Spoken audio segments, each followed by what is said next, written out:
نحمده ونصلي ونسلم على رسوله الكريم أما بعد. أعوذ بالله من الشيطان الرجيم. بسم الله الرحمن الرحيم.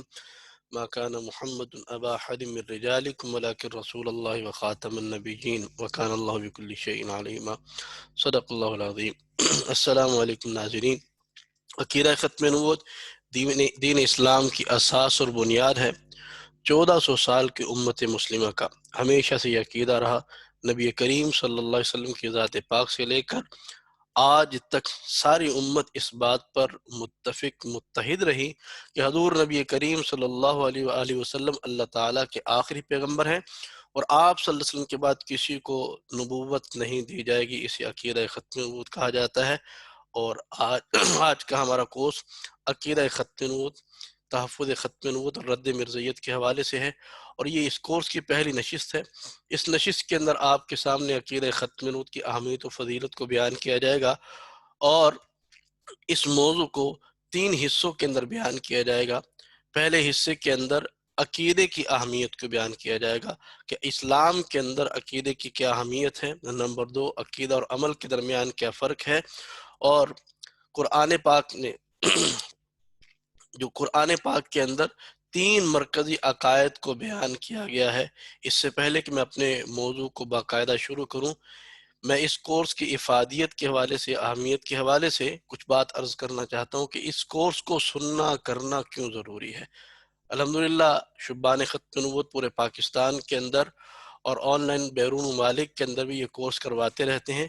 اس کی وجہ یہ ہے کہ ہمارے عام عوام الناس، سادہ لوگ اور ہر طبقے کو اس بات کا علم ہو کہ رسول اللہ صلی اللہ علیہ وسلم اللہ کے آخری نبی ہیں اور آپ کے بعد کسی کو نبوت نہیں دی جائے گی.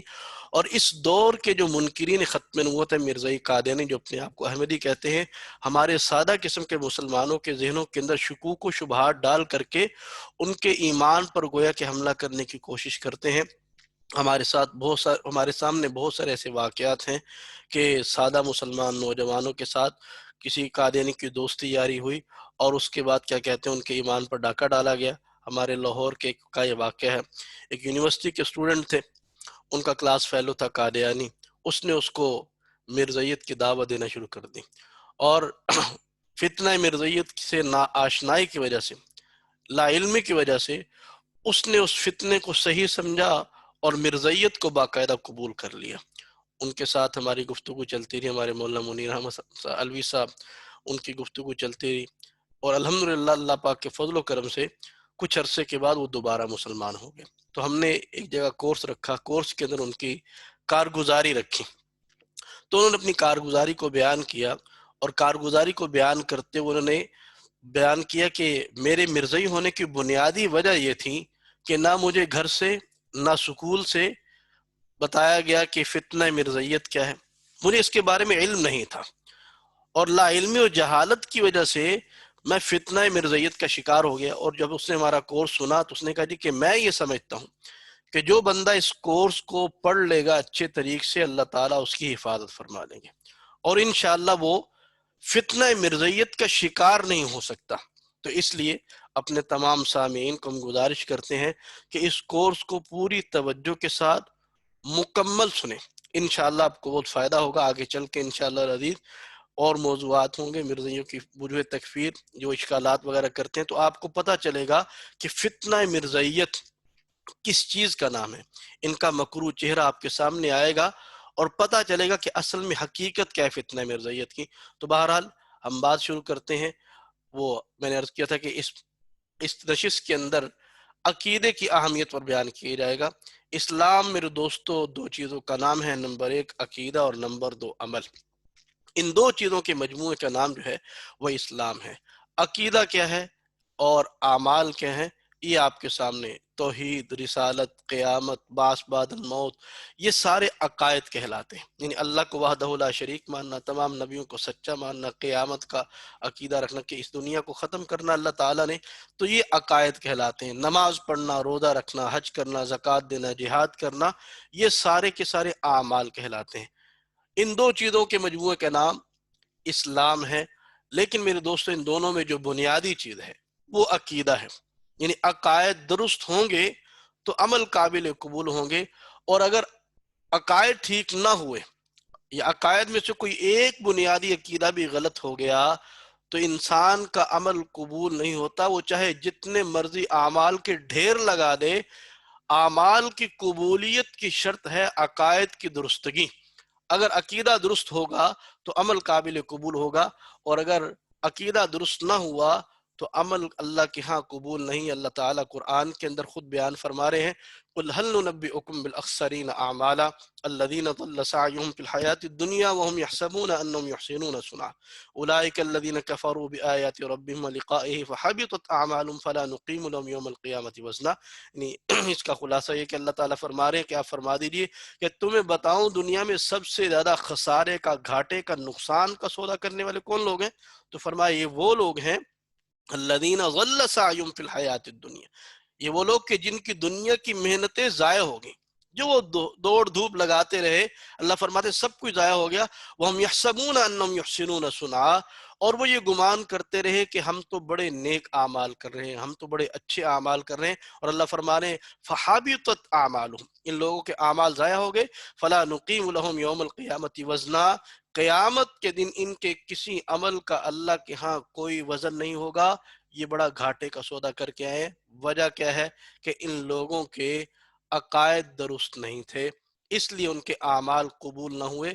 اللہ دوسری جگہ بھی بیان فرما رہے ہیں کہ عمل کی قبولیت کے لیے ایمان کا ہونا، عقیدے کا درست ہونا یہ ضروری ہے۔ من عامل صالحا من ذکر او انثی وهو مؤمن فلنحیینہ حیاۃ طیبہ، کہ اللہ فرما رہے کہ جو بندہ مرد و عورت میں سے نیک عمل کرے اس حالت کے اندر کہ وہ مومن ہو، یعنی اللہ فرما رہے عمل صالح اس وقت ہوگا جب ایمان ہوگا۔ اور اللہ تعالیٰ قرآن کے اندر عقائد کو ایمان ہی کے ساتھ بیان فرما رہے ہیں۔ یہ آپ کے سامنے سورۃ العصر، اللہ فرما رہے ہیں والعصر ان الانسان لفی خسر الا الذین آمنوا وعملوا الصالحات، کہ اللہ فرما رہے سب خسارے کے اندر ہیں مگر وہ لوگ کہ جو ایمان لائے اور نیک اعمال کیے۔ پورے قرآن کے اندر یہ والی آیت الا الذین آمنوا وعملوا الصالحات، یہ اسی ترتیب سے اللہ نے ایمان کو پہلے بیان کیا اور عامل الصالحات کو بعد میں بیان کیا۔ تو آمنو کیا ہے؟ درست عقیدے، صحیح عقیدے۔ تو اللہ نے ہر جگہ پر عقائد، درست عقائد کو پہلے بیان کیا اور اعمال صالحہ کو، نیک اعمال کو اللہ نے بعد میں بیان کیا۔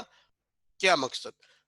مقصد یہ ہے کہ عمل صحیح اس وقت ہوتا ہے جب انسان کا عقیدہ درست ہوتا ہے، اور اگر انسان کا عقیدہ درست نہ ہو، عمل جتنا مرضی اچھا کرے تو عمل کی ظاہری حالت تو اچھی ہے لیکن حقیقت اس کی اچھی نہیں ہے۔ اور جیسا کہ پیچھے آپ کے سامنے بیان کیا، اللہ فرما رہے ہیں فَلَا نُقِيمُ لَهُمْ يَوْمَ الْقِيَامَةِ وَزْنًا، تو قرآن کے اندر، حدیث کے اندر جو عقیدے ہیں ان کو ایمانیات کے ساتھ بیان کیا گیا۔ یہ جیسے حدیث جبریل آپ کے سامنے، تو آپ صلی اللہ علیہ وسلم سے جبریل علیہ السلام نے ایمان کا پوچھا کیا ہے، تو کیا آپ صلی اللہ علیہ وسلم نے ارشاد فرمایا ان تؤمن باللہ وملائکتہ وکتبہ ورسلہ والیوم الآخر وتؤمن بالقدر خیرہ وشرہ قال صدقت۔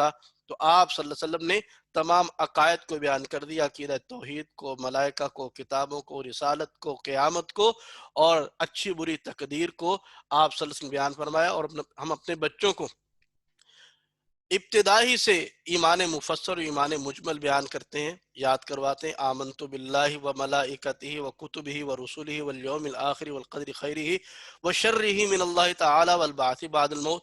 تو اب یہاں پر بھی ان سارے عقائد کو، عقیدہ توحید کو، ملائکہ کا، کتابوں کا، رسالت کا، قیامت کا، اچھی بری تقدیر کا، اور بعث بعد الموت، مرنے کے بعد دوبارہ جی اٹھنے کا عقیدہ، ان سب کو ایمان کے ساتھ بیان کیا جا رہا ہے۔ تو میں نے آپ سے گزارش کی کہ انسان کا عمل اس وقت قبول ہوگا جب انسان کا عقیدہ درست ہوگا۔ میں مثال کے ساتھ آپ کے عرض کرتا ہوں۔ مثال کے طور پہ مسلمان نماز پڑھتا ہے، 5 نمازیں دن میں فرض ہیں، فجر، ظہر، عصر، مغرب اور عشاء، اور جو پڑھتا ہے تو اللہ تعالیٰ کے اس کے ساتھ بڑے وعدے ہیں۔ اللہ جنت کی باغ و بہار عطا فرمائیں گے، آخرت کی نعمتیں عطا فرمائیں گے۔ آپ دیکھیے، فرض کیجیے کہ یہی نماز مسلمانوں کی طرح یہ کوئی عیسائی پڑھتا ہے، یہودی پڑھتا ہے، ہندو پڑھتا ہے، سکھ پڑھتا ہے، مجوسی پڑھتا ہے یا مرزائی پڑھ رہا ہے، تو کیا اس کی نماز قبول ہو جائے گی؟ یہی روزہ کوئی اور کافر رکھ لیتا ہے تو کیا اس کا روزہ قبول ہوگا؟ اور جو اللہ تعالیٰ کی نعمتوں کے وعدے مسلمان کے ساتھ ہے کہ ان کو بھی ملیں گی؟ تو سب کا جواب ہوگا نہیں ملے گا۔ تو اب سوال یہ کہ نماز تو آپ جیسے ہی پڑھ رہا ہے، وہ بھی فجر کی 2 سنتیں 2 فرض پڑھ رہا ہے، وہ بھی ظہر ویسے ہی پڑھ رہا ہے، وہ اس کی حرکات و سکنات بھی ساری وہی ہیں اور تلاوت بھی وہی کر رہا ہے، لیکن یہ قبول نہیں ہے۔ وہ اس لیے کہ اس کا عقیدہ درست نہیں ہے۔ عقیدہ درست ہوتا تو اللہ اس کی نمازیں قبول کر لیتا، اللہ اس کے روزے قبول کر لیتا۔ اب چونکہ اس کا عقیدہ درست نہیں، تو اس وجہ سے اس بندے کی اللہ تعالی نماز کو، روزے کو قبول نہیں فرمائیں گے۔ عقیدے اور عمل میں فرق کیا ہے؟ تو ایک بنیادی فرق یہ ہے، پہلا فرق کہ عقائد میں کمی بیشی نہیں ہو سکتی، نہیں چل سکتی، اعمال میں کمی بیشی ہو سکتی، یعنی عقیدہ اس کے اندر مارجن نہیں ہوا کرتا، اس میں لچک نہیں ہوتی کہ کوئی بندہ کہ جی اچھا میں عقیدہ توحید 50% مان لیتا ہوں، 75% مان لیتا ہوں، 90%، عقیدہ 99% بھی نہیں چلتا، 99.99% بھی نہیں چلتا، عقیدہ پورا 100% چلتا ہے۔ عمل کے اندر گنجائش ہوتی، عمل کے اندر لچک ہوتی ہے۔ اللہ فرما رہے فمن ثقلت موازینہ فہو فی عیشۃ راضیہ، کہ جس کے اعمال زیادہ ہو گئے، نیکیاں بڑھ گئیں، تو اللہ تعالیٰ اس کو کامیاب فرما رہے۔ عقائد کے اندر ہی نہیں چل سکتا۔ اور نمبر 2، عقائد سب کے ایک جیسے ہوں گے، سارے ہوں گے اور سب کے ایک جیسے ہوں گے، جبکہ اعمال کے اندر کسی کے عمل زیادہ ہوں گے، کسی کے عمل کم ہوں گے، کوئی بہت نیک ہے، کوئی تھوڑا کم ہے، کوئی بہت کم ہے، کوئی گناہ گار آدمی ہے۔ تو عقائد تو سب کے ایک جیسے اور ایک جتنے ہوں گے، اعمال کے اندر وہ کمی زیادتی ہو سکتی ہے۔ اور تیسرا فرق بڑا کیا ہے کہ عقیدہ چھوڑنے سے بندہ کافر ہو جاتا ہے، اسلام سے ہی خارج ہو جاتا ہے، اور عمل چھوڑنے سے بندہ گناہگار ہوتا ہے، یعنی عقیدہ چھوڑا تو مسلمان ہی نہ رہا۔ مثال کے طور پہ کسی نے نماز چھوڑ دی تو یہ مسلمان تو ہے، روزہ چھوڑ دیا مسلمان تو ہے، حج چھوڑ دیا فرض تھا تو مسلمان تو ہے۔ اور کوئی بندہ کہ خدا نہ خواستہ کہ میں عقیدہ توحید نہیں مانتا، میں عقیدہ رسالت نہیں مانتا خدا نہ خواستہ، یا کہ عقیدہ ختم نبوت نہیں مانتا، تو اب یہ بندہ عقیدہ چھوڑنے کی وجہ سے مسلمان نہیں رہا بلکہ یہ بندہ کافر ہو گیا۔ مثال سے واضح ہو جائے گا عقیدہ اور عمل میں کیا فرق ہے۔ یہ آپ کے سامنے مثال ہے۔ عمل کی مثال بذات خود ایک زیرو کسی ہے، صفر کسی کی مثال ہے۔ آپ 0 1 لگائیں، 10 لگائیں، 100 لگائیں، 1000 لگائیں، لاکھ لگائیں، اس کی کوئی حیثیت نہیں۔ اور عقیدوں کی مثال 1 سے لے کر 9 تک کی گنتی ہے۔ آپ نے 1 لکھا، اس کے ساتھ ایک 0 لگایا تو 10 بن گیا، دوسرا 0 لگایا 100 بن گیا، تیسرا لگایا تو 1000 بن گیا، چوتھا لگایا تو 10,000 بن گیا، پانچواں لگایا تو لاکھ بن گیا۔ اب جیسے 0 بڑھاتے جائیں گے تو اب یہ اس کی تعداد قیمت بڑھتی جائے گی۔ عقیدے ٹھیک ہوں، 1 لگ گیا، اب اس کے بعد عمل کرتے جائیں تو 0 بڑھتے جائیں گے، اور اگر خدا نہ خواستہ عقیدوں والا 1 یا عقیدے کا 1 ختم ہو گیا اور 10 لاکھ 0 لگا دیے تو یہ 0 کے 0 ہی رہیں گے۔ تو عمل اور عقیدے کی مثال بالکل ایسی ہی ہے۔ بنیادی 3 عقائد ہیں جس کو قرآن ہر پارے کے اندر بیان کرتا ہے: توحید، رسالت، قیامت۔ یعنی توحید اللہ تعالیٰ وحدہ لا شریک ہے، اللہ تعالیٰ کی ذات اور صفات کے اندر کوئی شریک نہیں۔ رسالت یعنی اللہ تعالیٰ نے اپنے بندوں کی ہدایت کے واسطے نبوت کے سلسلے کو شروع فرمایا، جو آدم علیہ السلام سے شروع ہوا، نبی کریم صلی اللہ علیہ وسلم کی ذات پاک پر ختم ہوا، اس کو عقیدہ رسالت کہتے ہیں۔ اور قیامت کیا ہے کہ اللہ تعالیٰ نے اس دنیا کو ختم کرنا ہے، اور مرنے کے بعد اللہ نے دوبارہ ساری انسانیت کو، سارے جانداروں کو اللہ نے دوبارہ اٹھانا ہے، اس کو قیامت کہا جاتا ہے۔ ان 3 عقائد میں جو سب سے اعلیٰ، عرفہ، عظمت والا، بلند و بالا جو عقیدہ ہے وہ عقیدہ توحید ہے، کہ تمام انبیاء علیہ الصلوۃ و تسلیمات جو دنیا میں تشریف لائے تو ان کا بنیادی مقصد اللہ ہی کا تعارف کروانا تھا۔ یہ سب سے بلند و بالا عقیدہ ہے۔ لیکن عقیدہ رسالت یہ من وجہ، یہ عقائد میں سے بہت زیادہ اہمیت کا حامل ہے۔ کیوں؟ کہ امت کو، انسانیت کو، مخلوق کو جو رب کا تعارف بھی ہوتا ہے تو اللہ نے اس کا رستہ یہی رکھا ہے کہ وہ رسالت کے ذریعے سے آئے گا، اور جو عمل، جو عقیدہ رسالت کے ذریعے سے آئے گا وہ تو رب کو قبول ہوگا۔ کوئی بندہ یہ کہے کہ میں رسالت کو بائی پاس کر کے اللہ کی توحید کو مانتا ہوں، قرآن کو مانتا ہوں، تو اللہ تعالیٰ کو اس کی توحید قابل قبول نہیں ہے۔ اس کی کیا کہتے ہیں، قرآن ماننا، اس کے اعمال اچھی کرنا اللہ کے ہاں قابل قبول ہے۔ تو رسالت جو ہے یہ ایک بنیاد ہے عقائد کے اندر، اور اللہ تعالیٰ نے 1.25 کم و بیش انبیاء علیہ الصلوۃ و تسلیمات دنیا کے اندر مبعوث فرمائے، اور وہ سارے نبی تھے، اور اللہ تعالیٰ نے آخر کے اندر اپنے نبی آخر زمان جناب رسول اللہ صلی اللہ علیہ وسلم کی ذات پاک کو بھیجا۔ آپ نبی بھی ہیں اور خاتم النبیین، آخر النبیین، آپ اللہ کے آخری نبی بھی ہیں۔ رسول اللہ صلی اللہ علیہ وسلم نے خود ارشاد فرمایا کہ مجھے دیگر انبیاء علیہ الصلوۃ والتسلیمات پر 6 فضیلتیں عطا کی گئی۔ فضلت علی الانبیاء بست، اعطیت جوامع الکلم، ونصرت بالرعب، واحلت لی الغنائم، وجعلت لی الارض طہورا ومسجدا، وارسلت الی الخلق کافہ، وختم بی النبیون۔ حضور فرماتے ہیں مجھے 6 فضیلتیں عطا کی گئیں کہ اللہ نے جامع کلمات عطا کیے، اللہ نے روب سے مدد کی، مال غنیمت کو حلال کر دیا، ساری زمین کو میرے لیے پاک کر دیا، جگہ نماز کی جگہ بنا دیا، اور تمام مخلوقات کے مجھے رسول بنا کر کے بھیجا، اور میرے اوپر سلسلہ نبوت کو ختم کر دیا گیا۔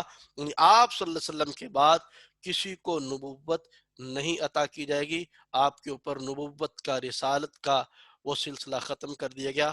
آپ آخری نبی ہیں، یہ آپ کا خصوصی وصف ہے، آپ کا وصف خاص ہے، اور اسی کو کہا جاتا ہے عقیدہ ختم نبوت۔ عقیدہ ختم نبوت کی تعریف، اس کے دلائل، اور ماضی کے اندر ختم نبوت کے لیے قربانیاں صحابہ رضی اللہ تعالیٰ نے کیا کچھ کیا آپ کی ختم نبوت کے تحفظ کے لیے، اور منکرین ختم نبوت وہ کس طرح سے وہ نقب زری لگانے کی کوشش کرتے رہے، اور بالخصوص اس دور کا فتنہ منکر ختم نبوت جو ہے مرزائی قادیانی، اس کے حوالے سے گفتگو ہوگی انشاءاللہ اگلی نشست کے اندر۔